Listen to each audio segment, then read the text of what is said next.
Chapter 6, The Texas Zone. Hail Zion! Hail Zion! Hail Zion! The roar of 200,000 citizens capped the end of Garmazabi's funeral in Zionzum City. Amuro, watching the ceremony on a Federation news broadcast thousands of miles away, heard his video speakers vibrate and was taken aback when the camera zoomed in on the giant photograph of Garmazabi displayed on the altar. They showed the face of a decent, gentle man, utterly lacking in the qualities one would expect of an evil enemy. It had never occurred to Amuro, when he had tried so hard to knock out the Gao carrier, that it had been commanded by Garmazabi. The Federation announcer continued, and that was the face of the young Zion officer Garmazabi, who recently met his demise at the hands of the new Federation warship, the Pegasus. If Zion, in order to incite its citizens to further slaughter, must stoop to portraying the ignominious death of one of its ruling family members as a glorious event, then its days are clearly numbered. The cries of Hail Zion are the last flicker of light for the Principality of Zion before total darkness descends. Ha! Lieutenant Bright muttered to anyone in range. I'll say, and did you get a load of Giran Zabi's speech, the man who hijacked Zion and turned it into a Zabi dictatorship? Then he turned to the crew of the Pegasus around him and spoke in a louder voice. We launch from Luna 2 in 2 hours, so there'll be no time for rest. There are 20 GMs, the new mass-produced type of mobile suit, on other ships in the fleet, but they're pretty useless compared to the 3 mobile suits we have on our ship, unfortunately. That means that we're the main force going up against the enemy. Understood? The Federation Star 1 campaign was finally being put into action. The Pegasus, as part of the 13th Autonomous Corps, was a key player in the strike force because of its 3 mobile suits. Before embarking, Amuro called Frabo on the vidphone to say goodbye, but he was at a loss for the right words. All he could think of was, "They say it's a big operation, Fra." I suppose this is a funny thing to say to someone going out to defend us with his life, but do be careful, Amuro. Don't worry, Fra. I'm not going to die. I said I'm not going to die. I promise I'll return. Good. That's the right attitude, isn't it? I'll be waiting for you, Amuro. Thanks. Just then, Kai Scheiden came by and thumped Amuro on the back. Well, what are you waiting for, Ensign? You've got equipment checks to perform, don't you? Hey, get busy. And then he zipped off on a lift grip. I'll see you later, Fra. Amuro grabbed one of the lift grips, but as he did so, out of the corner of his eye he saw the expression on her face on the video screen. He knew she wanted to talk more. The vidphone was coin-operated, and he probably had another 30 seconds left, but there was too much work to be done to engage in small talk. Because of the chronic labor shortage, none of the Federation warships carried the required number of mechamen, and as soon as the supply or maintenance personnel finished one task, they were off in a flash to another. To ensure that the 3 mobile suits were always operational, Hayato Kobayashi and Ryu Jose themselves often had to go haggle with the supply department for spares. And on the Pegasus, even mundane chores such as cleaning up and putting away tools were left to the pilots. It was simple but important work. A mobile suit might not overheat if a screw were dropped into its exhaust system, but a single loose bolt could wreak havoc on the catapult mechanism that launched the suit. The pilots therefore had to carefully wipe everything in the area clean with rags. It seemed as though the Pegasus would never be combat ready. Not only was she understaffed, but on Luna Isle, 10 or 20 new mechamen and gunners had joined the regular crew, and they were still utterly disoriented. Once Bright accidentally left the switch on the captain's phone on ship-wide, and the entire ship had the chance to overhear an interchange between him and one of the newcomers. "What the hell's taking so long?" Bright yelled, his voice booming throughout the ship. "Jeez, how should I know?" the crewman answered. "I'm not here 'cause I want to be. I don't even know where I've been assigned yet. State your name and rank before you gripe, mister." "Hey, not so loud, man. I'm Slegger Rowe, Lieutenant Junior Grade. I came here with the Gunnery Corps. I'm going to be in charge of the anti-ship cannon." "I'm the captain of this ship, Slegger. Don't forget, I make the decisions around here, and I want you to watch your language. You, Lieutenant, you're the ship's captain? You gotta be kidding." To the disappointment of those eavesdropping, some Doak Gooder then switched off the bridge phone so no more could be heard. As far as anyone knew, Bright probably slugged Slegger for insolence. 15 minutes before the ship's scheduled departure time, some critically needed parts arrived from Matilda Ajon's unit in the supply corps, and then the 13th Autonomous finally sailed out of the Luna 2 port.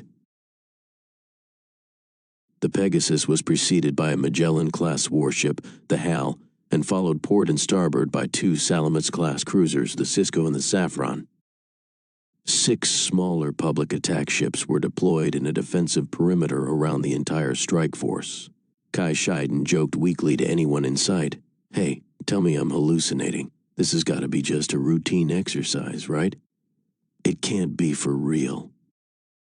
The goal of the Star One campaign, Bright finally and confidently announced to the crew, is the destruction of Zeon's most powerful moon base, Granada.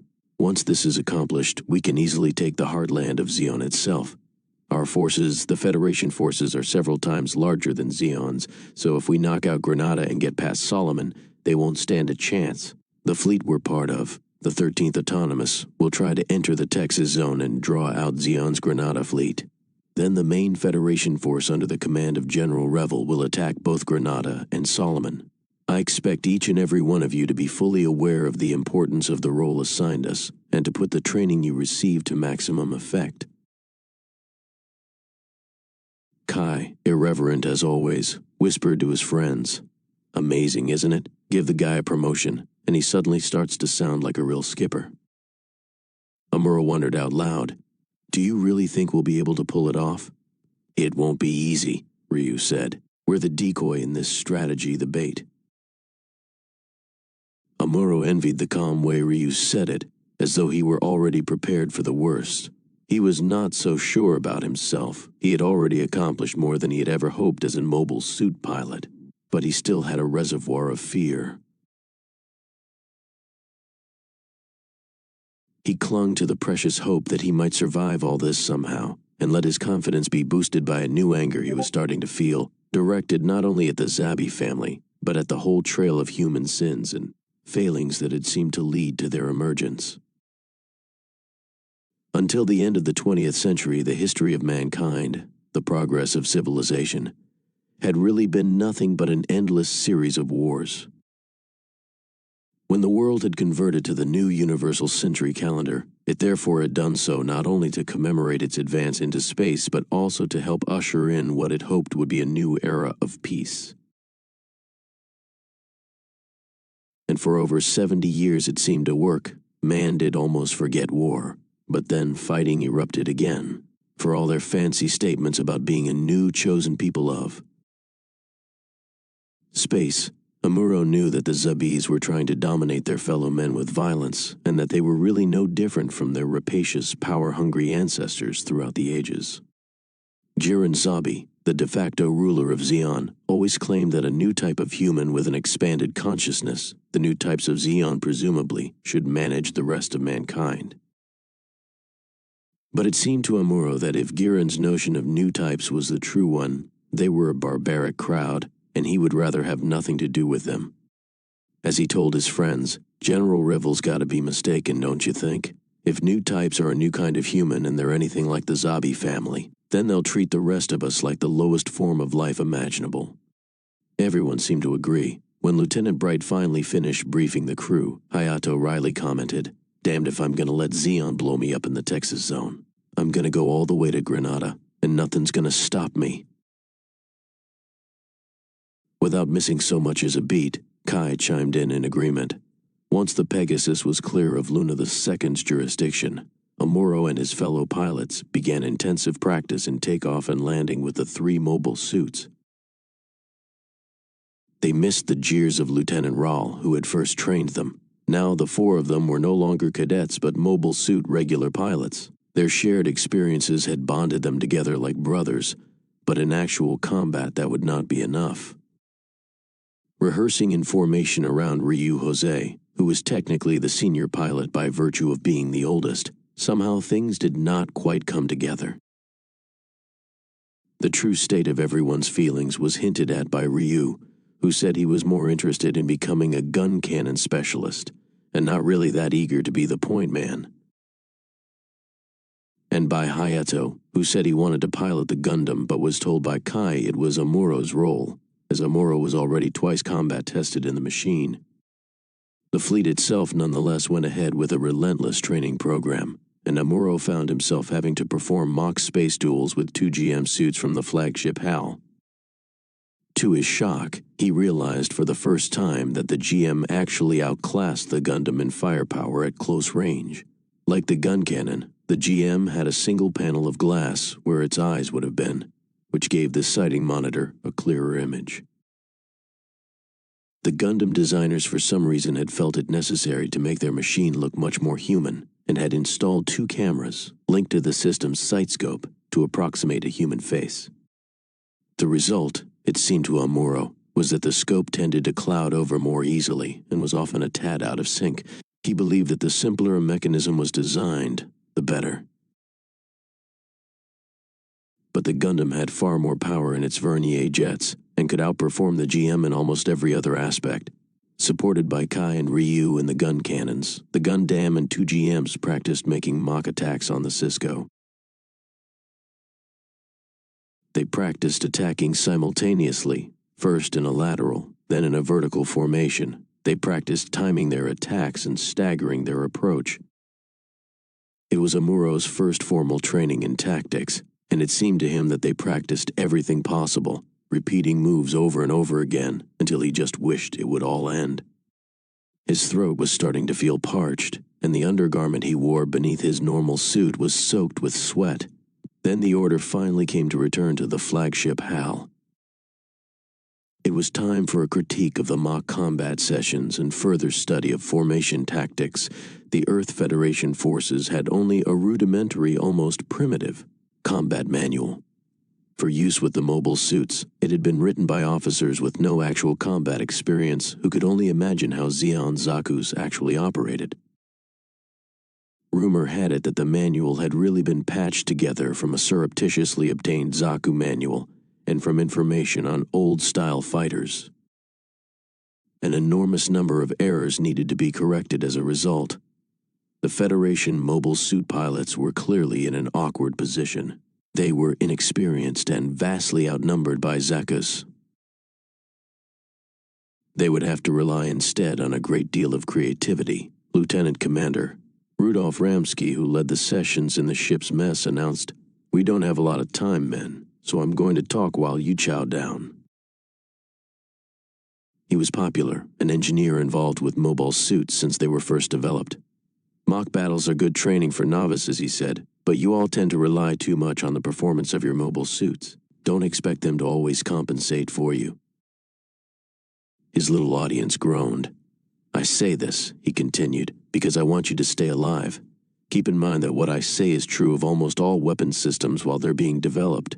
Think of yourselves as test pilots. Of course, you've probably never heard of test pilots going into combat, have you? The big shots in the Federation don't fully realize what they're asking you suckers to do, so you don't even get a special test pilot bonus. Of course, you're all free to step down from the Mobile Suit Corps if you so decide, but your pay will also be taken down a few notches." Ramsky's forthright manner made Amuro and the others like him even more, but they knew that there was a big difference between his theoretical approach and the reality of combat. One point that communications operators on all our ships have stressed in their group meetings is that all you pilots are a little slow in transmitting your call signs. It's hard for them to track you in battle with radar. Laser signals work better, and it's especially important to get those calls out promptly when the warships go into action against each other, unless you want to be hit from behind by friendly fire. The pilots were aware of the flaws in this logic, of course. Both the communications operators and the navigators on the Pegasus were inexperienced. Would they really be able to read the call signs properly even if they were issued? When the area was heavily saturated with Minovsky particles, radio broadcasts were effective only up to 20 miles, and the petty officer in charge of wireless communications was Selah Mass. She was a rank amateur, and there was an awful lot of communications jargon and terminology she did not yet understand. Selah's got a lot to learn, But I love the sound of her voice, Kai whispered to Amuro. It gives me goosebumps. Selah. When Amuro had first glimpsed her on his display monitor, it was true she had looked beautiful, but she had a habit of jutting out her lower jaw that made her seem a little too nervous for his tastes, and he hated the formal, prissy sound of her voice. If I say anything incorrectly, she always said, please inform me. I'll soon learn the right way. Amuro hissed a reply to Kai's comment. She tries too hard to be like us. Of course, stupid, Kai said. That's what makes her so cute. The lieutenant commander interrupted them. Ensign Amuro, you're the Gundam pilot, right? When Amuro answered in the affirmative, he continued. The Vulcan cannons built into the Gundam's head are auxiliary weapons for close in fighting. You rely on them too much, and you're not using your throttle properly. You should be able to control your vertical roll better. After critiques of each mobile suit pilot's performance, lectures followed. First on the various types of Zeon warships and the specific formations they flew in, then on Zaku combat flight patterns.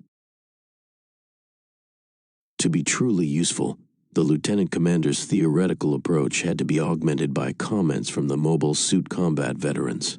But since the pilots tended to articulate their experiences in a limited, fragmented fashion, the lieutenant commander tried to help them mold their impressions into a larger conceptual framework that described Zaku tactics.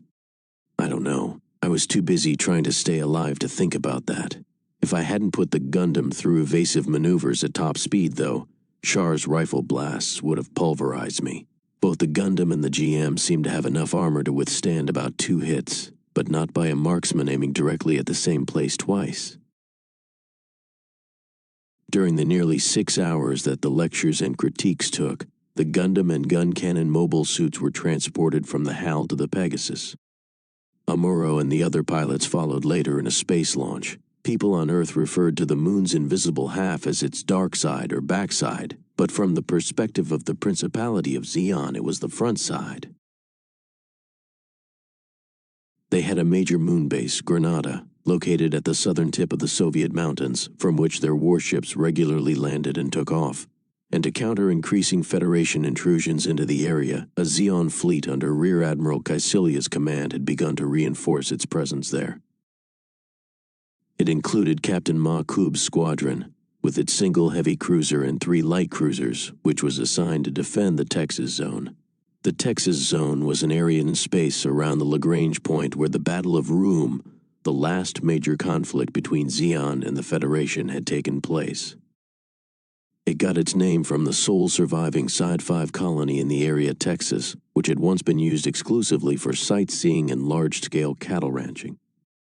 An old-style colony only 3 kilometers in diameter and 32 in length, Texas had been built to simulate the mountains and plains of the western regions of the North American continent, and was even equipped with cowboys, herds of cows, and covered wagons. People had come from throughout the space colonies to Texas to enjoy camping, horseback riding, and the experience of rafting down a replica of the Rio Grande. Although the colony had been attacked several times during the Battle of Roum, it had not been completely destroyed, but the motors that drove the mirrors used to radiate sunlight into the colony had been wrecked, leaving them stuck perpetually in a sunset mode. The colony still had air, but the humidity had fallen so low that 8 months after the Battle of Roum, Texas had become a near desert. The livestock had all been seized by Zeon forces, and the former residents had escaped to Federation territory or surrendered to Zeon. The colony was now totally deserted. The space around the colony was filled with remnants of other Side 5 colonies destroyed in the war, creating a shoal region even more dangerous than that around Luna 2. And when a heavy concentration of Minovsky particles was used, the combination made the region almost impenetrable. Both Zeon and Federation forces feared entering the Texas Zone because enemy ships were too hard to spot and ambushes were too easy. Captain Makube, to whom the defense of the Texas Zone had been entrusted, enjoyed the full confidence of Rear Admiral Kaecilia because of his political position rather than his military skills. Should Zeon triumph over the Federation, he was destined to become her right-hand man. For now, however, he had to bide his time. But there was one thing that bothered him about his superior's actions.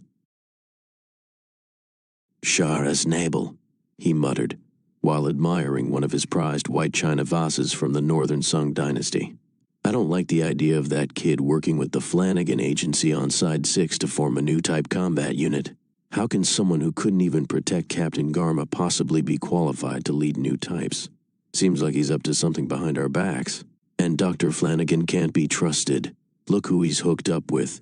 Her Excellency is far too impulsive for her own good. How can she place her faith in a lowlife like Flanagan when the existence of new types hasn't even been fully proved?" Until Kycilia had declared her intention of rehabilitating Shar, Makube had planned to cut off all payments to the Flanagan Agency.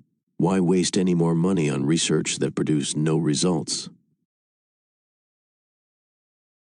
Why not spend it instead to improve the Zaku design or further develop the new Rick Dom suit?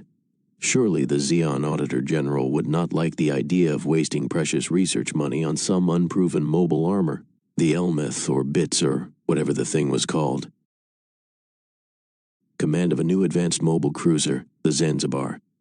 Coming on top of that, a formal decision to use the Elmeth-type weapons was like a stab in the back.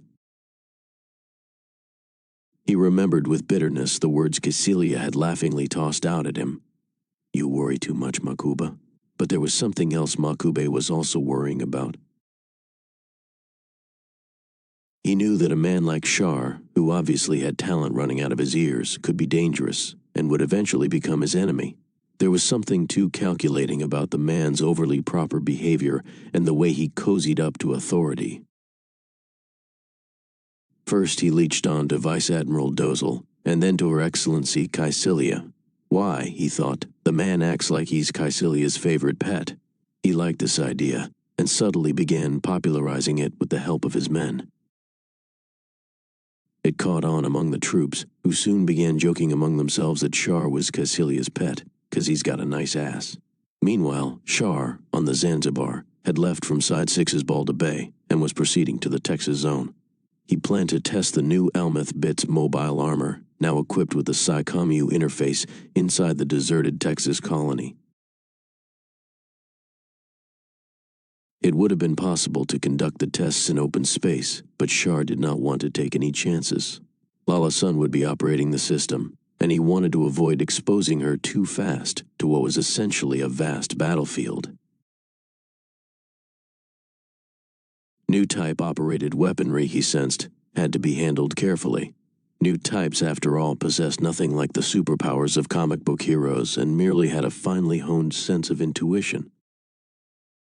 As for the PSI-COMMU, it was part of a system that amplified the new type operator's intuition and both projected and fed off an expanded consciousness. It was itself an astonishing device, especially since its signals, unlike normal electromagnetic waves, could overcome any Minovsky particle interference. But the system was not without its problems. It was still unclear what kind of person was really capable of projecting clearly defined brain waves, willpower waves, for lack of a better term, that could be amplified. Shar and Dr. Flanagan's discovery of Lala Sun had been a fluke. To isolate and quantify the characteristics required for a new type mobile armor pilot would require testing of far more potential candidates.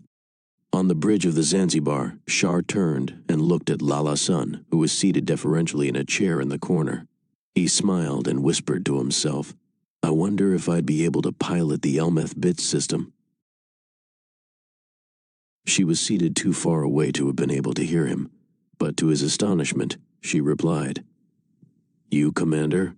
Why, of course, and much better than I'm sure." Shar's eyes widened. He had not even fully verbalized his statement. "You understood me?" he asked. "You tend to be very logical, so it's fairly easy to deduce what you're thinking." Lala giggled softly as she said this, almost reflexively. It was one habit of hers he did not care for. He suddenly announced, "I'll see you later, Lala," turned away, and began walking in the direction of the captain's quarters. To the commander, I'm a means to an end. It was something she had realized only recently, and it was one of her greatest fears. It was not that he had no love for her. She knew he did. Love was a solid reality in the swirling interface of their shared consciousness, but it was at this point that Lala's femininity exerted itself in a grand compromise. If she loved him, and she could help him, what could possibly be wrong with being a tool for him? On the Pegasus, officers and enlisted men normally ate in separate mess halls. Since Amuro and his colleagues had just been promoted, he could have eaten with the officers. But he still felt more comfortable with the enlisted men. He got his meal tray from the mess hall self-service window and proceeded out of habit to a table in the right-hand corner of the room, only to find it occupied.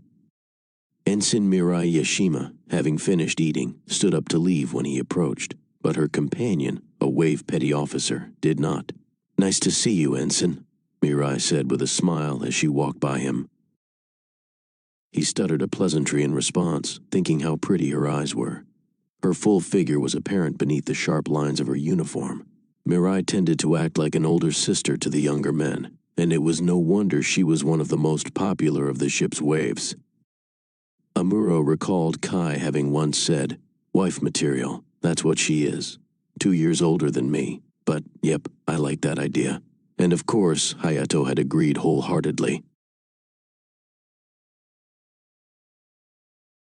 But Mirai was also as smart as a whip and had another side to her. She had an uncanny ability to discover shoddy work, and more than one young crewman had had his ears boxed by her. It was this dual personality, perhaps, that made her so attractive. Ryu had once boasted, "Hell, I never screw up, so she never slaps me," whereupon someone else chimed in, "Hey, when she does, it feels good." Amuro was about to seat himself somewhere else when he realized he had seen the other wave at Mirai's table before. Then he remembered her name and blushed to the tips of his ears. Sayla Mass, having finished her meal, was savoring a cup of coffee and reading what looked like a manual. Amuro and the other young pilots knew her only from the 3-inch image they saw on their mobile suit cockpit monitors. It was hard to connect that to the real thing. Everyone knew Sayla Mass was technically ill-suited to be the ship's communications specialist. Most of the crew members were not about to follow an order telling them to move from Sector A to Sector D if it was simply parroted by someone relaying it from above. They wanted to know why they were supposed to do something, and even if no one could tell them, they still wanted to hear something, anything. It did not matter if it was true or not. If told something as simple as "keep up the good work," even a stubborn idiot would run happily to perform his task, his head full of sweet thoughts for the pretty face that gave the order. This fact of male psychology was the main reason waves were often used to transmit orders throughout the ship. But for whatever reason, Sayla could not bring herself to act that way, with the result that crewmen often ignored her messages, and chaos resulted. She became known, therefore, as the Bungler. Standing in front of Sayla with his meal tray in hand, Amuro knew that as an ensign he now technically outranked her. But he also knew she was older than he. With one factor offsetting the other, he figured they ought to be on equal ranking. Gathering up his courage, he ventured, "Mayo, of course, ensign, I join you." Amuro knew she was having trouble remembering his name, an automatic demerit for a communications specialist. She glanced at his tray and looked up as if to say, "What are you doing here?" Looking down at her, he instantly cursed himself for having addressed her. His heart started pounding again, and he felt his attempt to act like a sophisticated ensign collapse in ashes. He accidentally put his tray down on the table too hard, and to his embarrassment it clattered. "Excuse me," he said, thinking for a second perhaps he had better move to another table, then realizing it was too late to turn back. He knew he should say something else before he started his meal. Approach. "You were there too, ensign?" Sayla said, with a thin smile. Yeah, I lived on Side 7 for 2 years before I joined up." Really, her overly formal smile suddenly brightened. The Federation military was a collection of so many types of people that when a crewman ran into anyone from the same side, it was like meeting an old acquaintance. If it was someone from the same colony, it was like meeting a bosom buddy. Amuro felt ecstatic. Here was Sayla, smiling, really smiling, not on a display monitor but right before his eyes. "When you were in the library," he said haltingly, Actually, I didn't go there very often, but once, 10 days before I signed up, I thought I'd say hello to you, and actually I started going every day. But,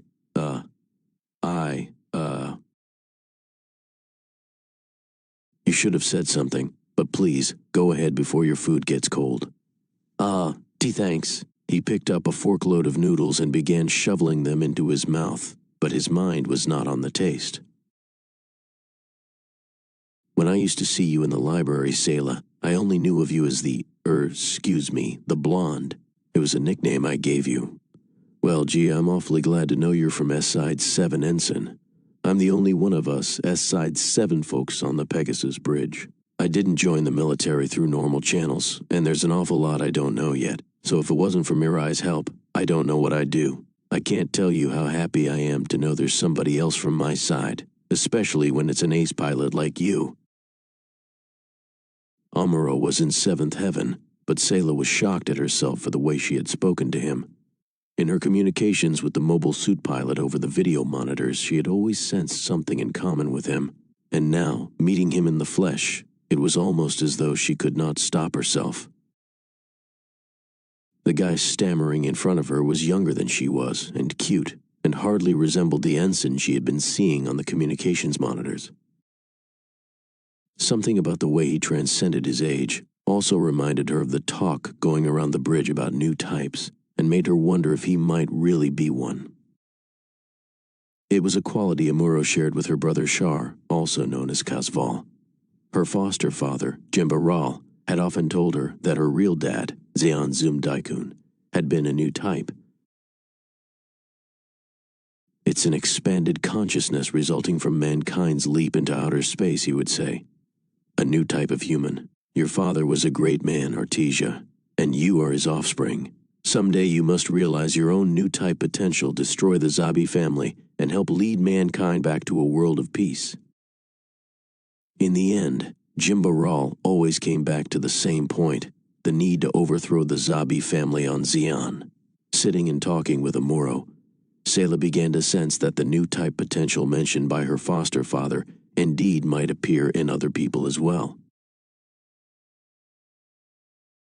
It was a far-fetched notion, but when she thought of the millions who had died in vain in the war, she hoped it was true. "Ensign," she began, as Amuro suddenly looked up. "Have you ever heard the words new type?" Something about the fact that he was younger made it easier for her to talk freely. "Well, I've heard General Revel use the term," Amuro answered, "but hey, I don't believe in Superman or anything with superpowers." From a feudal past, to say the least, Sayla had to restrain a smile of satisfaction. The shy, stammering youth of a few minutes ago was turning rather eloquent. When men get into positions of power, they always seem to forget about people, even the people who helped put them there. Heck, look at the Earth Federation government. Absolute democracy sounds great, but the parliament can't do a thing without a 2/3 majority, so the politicians spend all their time scheming. And nobody thinks about the people anymore. No wonder the Zabi family calls them spineless. The Federation government's ruled by bureaucrats and incapable of change. As far as I'm concerned, I don't care if it collapses. So why are you fighting in this war, Ensign? Mainly because I don't want to die. War is about killing each other. But to get back to your new types, I'm willing to believe in the idea if it means a type of person capable of putting the Federation organization back in the hands of the people. I mean, sometimes people have an almost intuitive understanding of each other. If that kind of awareness could link not only individuals but all of mankind, well, then maybe we really could all live in harmony. If that's what new types are all about, I'm all for them. Heck, I'd even like to be one. That's exactly the kind of person Zeon Zum Daikun was talking about when he used the term new type, people with that type of consciousness. Really? Amuro looked at Selah and saw what looked like sadness or loneliness. "You seem to know an awful lot about this guy Zeon. Why?" "No, I really don't." For a second, Selah panicked, and she knew Amuro had noticed. "New types? He said. "Well, it's an interesting idea, but I don't see how people can change so easily." Yes, you're quite right. And even if real new types did appear among us, well, it wouldn't be easy. Giving birth to something totally new is usually painful. Suddenly, Amuro had a powerful subjective understanding of what she was trying to say. "Selah, you're really convinced new types are going to appear soon, aren't you?" Almost reflexively, she responded to his sudden question with a smile. He stared at her. For a second, the two of them interacted on a new emotive level, but then she shifted the focus. It made her too nervous. "I just think it would be nice," she said. In reality, she yearned to meet a real new type if they did exist. She was not exactly sure why, but being separated from her brother and having no close friends to speak of, she found herself more fascinated by people than ever before. If only she could be sure that, as she earnestly hoped, true new types possessed some intangible essence of humanity, she might be able to use that knowledge to change the mind of her brother, Kazval or Char. Jimba Ral had always said that her father, Zeon Zoom Daikun, was a new type, and that he had referred to a sort of future renaissance among humans that would help propel them into a true space-based existence. If he was right, perhaps in some odd way the huge conflagration taking place in space between the Federation and Zeon was a prelude to it. Perhaps it would provide a catalyst, allowing mankind to collectively shed its old type skin. Selah looked deep into Amuro's eyes and tried as hard as she could to project a thought. "If you're really a new type, Amuro, give me a sign. Show me if there's any hope for us." She knew he would not understand something so desperate. And she was right. Her earnest look registered on him, but he interpreted it in an entirely different way. Amuro Ray was still a virgin. The Zeon squadron led by Captain Ma Kube in the heavy cruiser Chibe was on patrol, making a wide sweep around the Texas zone. "There's the Zanzibar, sir," one of the men on watch yelled. Ma Kube automatically sprang out of his captain's seat. He knew the Zanzibar had left Side 6, but no one had informed him of its movements after that. Sure enough, there, looking as though it would practically slice off the starboard wing of his bridge, he could see the enormous shape of the Zanzibar silently drifting by, blinking out a signal. "What are they saying?" he demanded of Lieutenant Urigan on the bridge. Ma Kube could not read old-fashioned Morse code. Urigan's hoarse, subdued voice slowly responded, "To the Emma Kube squadron, good luck in battle, sir." I'll bet." Keeping his eye on the brightly lit bridge of the Zanzibar as it drifted by, he ordered Urigan to reply. "Tell them, we await the triumphant return of the Red Comet and the Elmeth. Go in glory, Ma Kube." "Did you say Elmeth, sir?"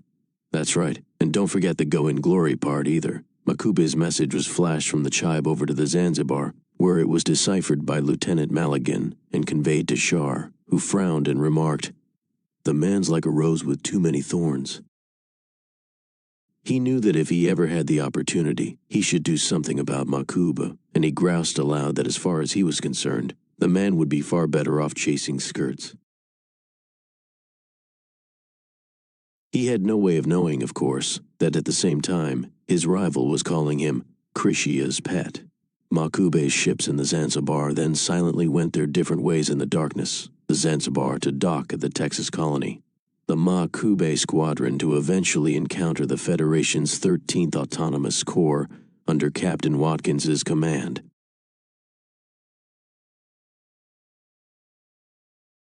The rendezvous between the two fleets came much earlier than anyone expected.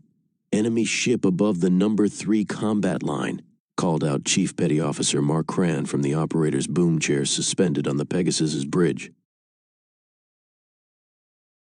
"But we're in the Texas zone," Lieutenant Bright yelled. "Are you positive? The computer database readout identifies it as the Chibe, a Xeon heavy cruiser, sir. It's too close a match in weight and size to be an asteroid. From the ship's helm, it was Ensign Mirai's turn to comment. We've got a message from the HAL requesting us to assume number 2 combat formation, she yelled. Bright reached for the captain's phone and switched it shipwide. All crew, assume number 2 combat formation. He repeated the announcement twice. Ensign Gilal, Petty Officer Sela, and the other communications crew would make sure that everyone moved to the proper sectors and took up the right stations. Sela announced, Decks 1 and 2, open launch hatches, mobile suits stand by for takeoff. Before she could get all the words out, a response came from Ensign Amuro. All systems go on Gundam, he yelled. Beam rifle ready, catapult set. He was ready 30 seconds faster than Ryu and Kai and their gun cannons. Mark, the operator, shouted from his perch. The enemy will reach the number 2 combat line in 1 minute. 1 heavy cruiser, 2 regular. Estimated number of Zakus, 11. After Sela relayed the information to each pilot, what sounded like a wail came from Kai in his mobile suit. Geez, we're outnumbered more than 2 to 1. Sela, Bright called angrily. Tell Kai to cut the personal chit-chat. Yes, sir, she replied. Mark started counting aloud as if to confirm the number of enemy mobile suits. 4, 5, 6, 10, 11. Bright looked up at the display on the ceiling of the Pegasus's bridge, where computer graphics showed a simulated model of enemy ship locations. Launch mobile suits, he ordered. Just before the radio link to each mobile suit was severed, Sela's final communication reached the pilots. Mark's estimate was correct, she said. There are 11 Zakus. On the Federation side, the 6 public attack ships were not designed for aerial combat like fighters, but they were still more maneuverable than cruisers or other warships.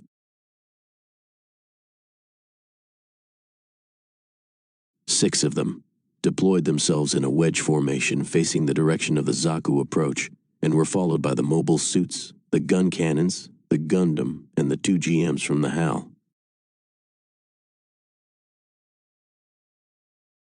As soon as the lead public fired 2 large limb missiles at the oncoming formation of 11 Zakus, it peeled away from the main force. The timed missiles then went on to explode in the general area where it was assumed the Zakus would be. It was a crude method, one that would have surely puzzled a military man from the old days when radar-linked, computer-controlled weapons were taken for granted. 2 bursts of light appeared to swallow the Zaku formation, but it was only an illusion. Before the light had completely dissipated, several darkened shapes, Zakus, came into view. The 5 remaining publics in the Federation formation, rather than waste their limb missiles, launched a barrage of smaller ones, and some seemed to hit. 2 enormous balls of white light mushroomed in space with a shape unique to an exploding nuclear fusion engine. They overwhelmed the visual spectrum in the mobile suits, even with the orthoscopic monitor's automatic exposure control on full. The light was blinding.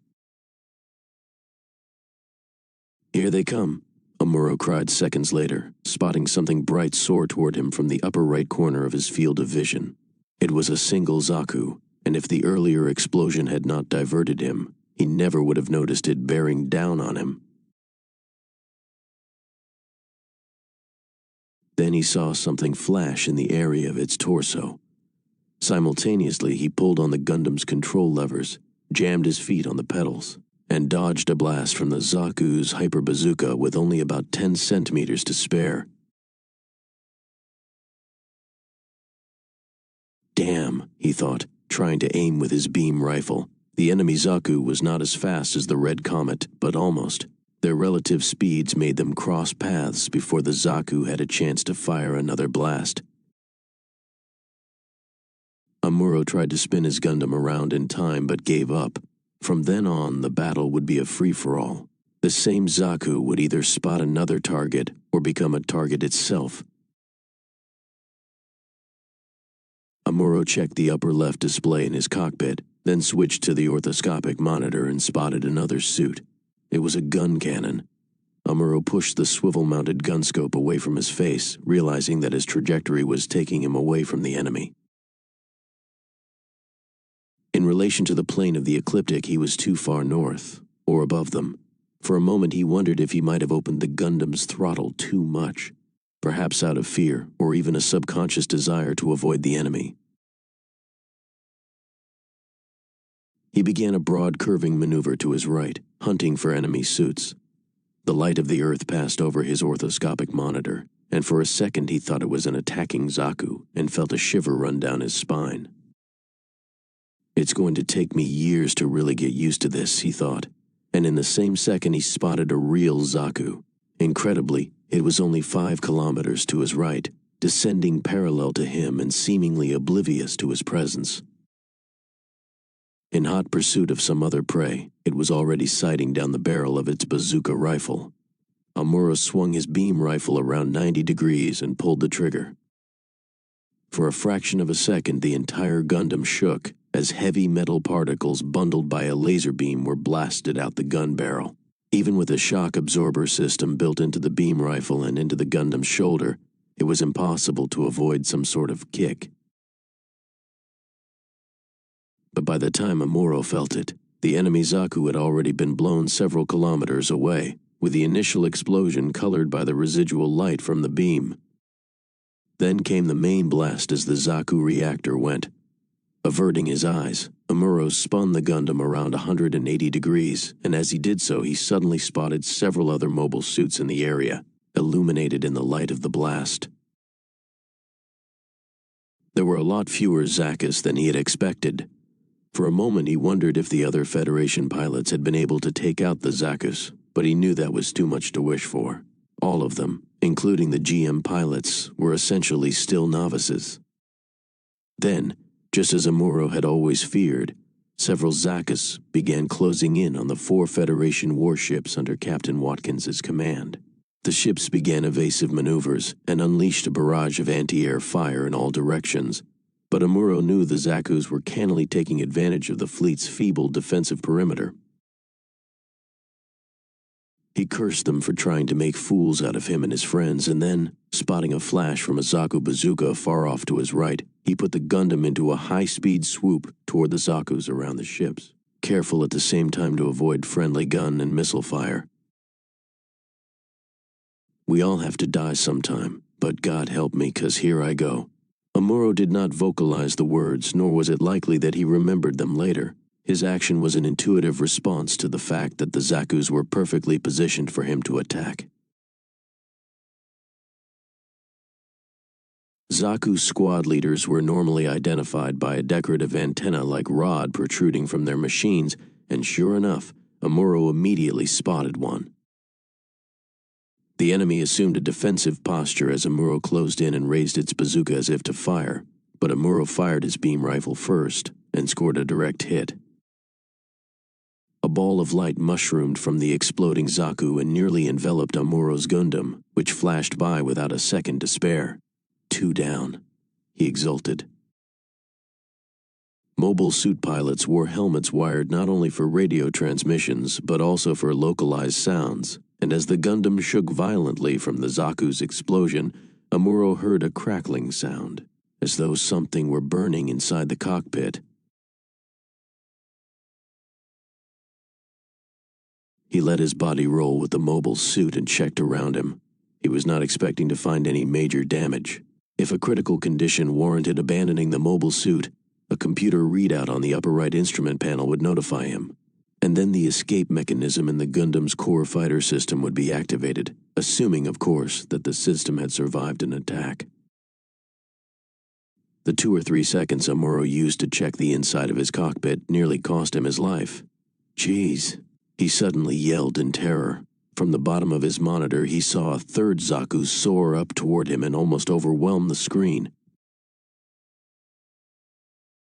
Thanks to automatic avoidance circuitry in the Gundam, which mercifully worked properly, the Zaku's Heat Hawk battle axe slashed through empty space rather than hacking off one of the Gundam's legs.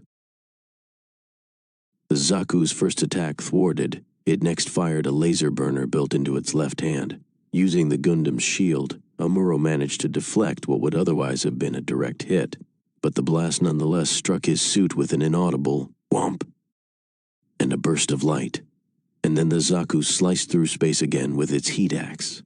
Amuro felt something like a spark deep inside his brain, and a rainbow of light shot through his consciousness. He knew that unless he acted, the Gundam's head section would be split open like a watermelon. The instant the light in his brain turned to blackness, he found himself staring into an abyss in his own consciousness and confronting a force that transcended all time and tugged on him like a magnet.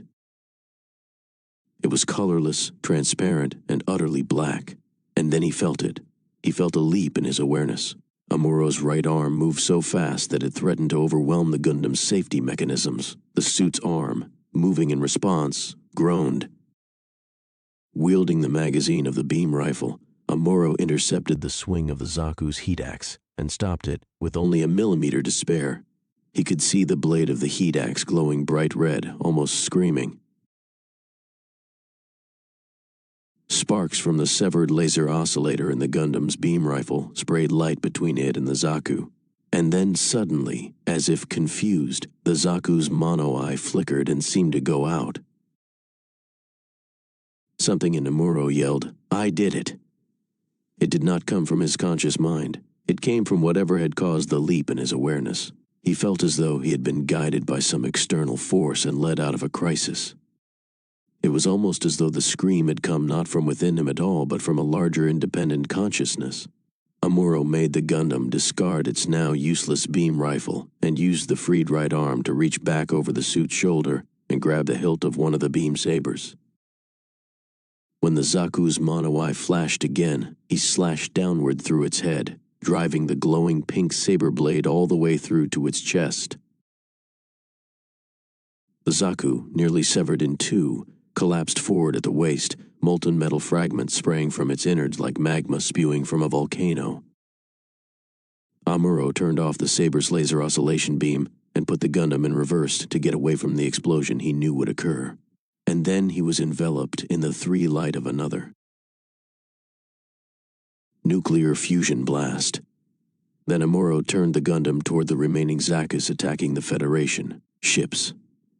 Luckily, almost all the Zakus would have already exhausted their supply of bazooka rockets, because without his beam rifle he would have no choice but to use the beam saber in close-quarter combat. At exactly the instant when the Zakus changed course to avoid a barrage from the Federation ships, he plunged the Gundam into their midst. The fourth Zaku he severed in two before it had time to draw its heat axe.